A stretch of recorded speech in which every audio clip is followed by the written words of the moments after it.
بسم الله الرحمن الرحيم. الرحمن علم القرآن، خلق الإنسان علمه البيان. الشمس والقمر بحسبان، والنجم والشجر يسجدان. والسماء رفعها ووضع الميزان، ألا تطغوا في الميزان. وأقيموا الوزن بالقسط ولا تخسروا الميزان. والأرض وضعها للأنام، فيها فاكهة والنخل ذات الأكمام. والحب ذو العصف والريحان، فبأي آلاء ربكما تكذبان. خلق الإنسان من صلصال كالفخار، وخلق الجان من مارج من نار. فبأي آلاء ربكما تكذبان. رب المشرقين ورب المغربين، فبأي آلاء ربكما تكذبان. مرج البحرين يلتقيان، بينهما برزخ لا يبغيان. فبأي آلاء ربكما تكذبان. يخرج منهما اللؤلؤ والمرجان، فبأي آلاء ربكما تكذبان. وله الجوار المنشآت في البحر كالأعلام، فبأي آلاء ربكما تكذبان. كل من عليها فان، ويبقى وجه ربك ذو الجلال والإكرام. فبأي آلاء ربكما تكذبان. يسأله من في السماوات والأرض كل يوم هو في شأن. فبأي آلاء ربكما تكذبان.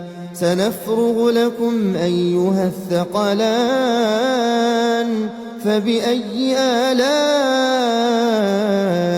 ربكما تكذبان. يا معشر الجن والإنس إن استطعتم أن تنفذوا من أقطار السماوات والأرض فانفذوا، لا تنفذون إلا بسلطان. فبأي آلاء ربكما تكذبان. يرسل عليكما شواظ من نار ونحاس فلا تنتصران. فبأي آلاء ربكما تكذبان. فإذا انشقت السماء فكانت وردة كالدهان. فبأي آلاء ربكما تكذبان. فيومئذ لا يسأل عن ذنبه إنس ولا جان. فبأي آلاء ربكما تكذبان. يعرف المجرمون بسيماهم فيؤخذ بالنواصي والأقدام. فبأي آلاء ربكما تكذبان. هذه جهنم التي يكذب بها المجرمون، يطوفون بينها وبين حميم آن. فبأي آلاء ربكما تكذبان ولمن خاف مقام ربه جنتان فبأي آلاء ربكما تكذبان ذواتا أفنان فبأي آلاء ربكما تكذبان فيهما عينان تجريان فبأي آلاء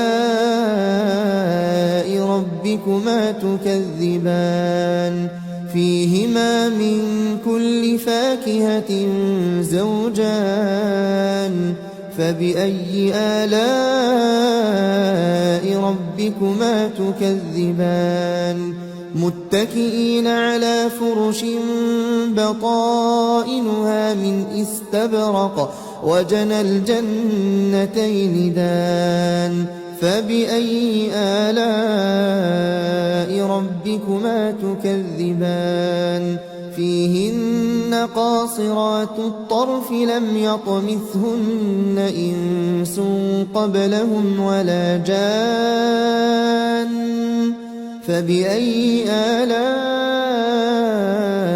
ربكما تكذبان كأنهن الياقوت والمرجان فبأي آلاء ربكما تكذبان هل جزاء الإحسان إلا الإحسان فبأي آلاء ربكما تكذبان ومن دونهما جنتان فبأي آلاء ربكما تكذبان مدهامتان فبأي آلاء ربكما تكذبان فيهما عينان نضاختان فبأي آلاء ربكما تكذبان فيهما فاكهة ونخل ورمان فبأي آلاء ربكما تكذبان فيهن خيرات حسان فبأي آلاء ربكما تكذبان حور مقصورات في الخيام فبأي آلاء ربكما تكذبان لم يطمثهن إنس قبلهم ولا جان فبأي آلاء ربكما تكذبان متكئين على رفرف خضر وعبقري حسان فبأي آلاء